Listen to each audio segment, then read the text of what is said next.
মুসলিম পাড়াতে ছেলেটি চলে আসলে ছেলেটিকে বলে, কি রে শিবম, তুই মুসলিম পাড়ায় কালী পুজোর চাঁদা তুলতে এসেছিস? আরে আমরা হিন্দুস্তানের সবাই একসঙ্গে থাকি, কে হিন্দু কে মুসলিম এটা আমরা বিচার করি না। এই বলে ছেলেটি ঘুরতে মেয়েটির পানে ছেলেটির চোখ পড়ে, যে কিনা মেয়েটি নামাজ পড়ছিল ছাদের উপরে। তারপরে দুজনের চোখে চোখ পড়ে যায়, কিন্তু তাদের পরিচয় হয় না।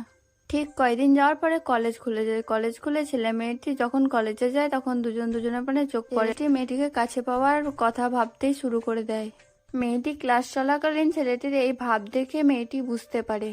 ছেলেটি যখন তার বন্ধুদের সঙ্গে ঘুরে ওড়াচ্ছিল, মেয়েটি তার বান্ধবীদের সঙ্গে মেয়েটির বান্ধবীর বাড়ি এসে এবং তারা দুজনে চোখ পড়তেই তারা হাই করে নেয়। একটা ঘড়িতে লিখে পাঠায়, কালকে তুমি আমার সঙ্গে দেখা করো। মেয়েটি ঘড়িটা ধরে স্মাইল করে ছেলেটির কাছ থেকে সেখান থেকে চলে যায়। পরের দিন ঠিক ছেলেটির সঙ্গে মেয়েটি দেখা করতে আসে। এই সুযোগে ছেলেটি মেয়েটিকে প্রপোজ করে ফেলে, কিন্তু মেয়েটি না করতে পারে না।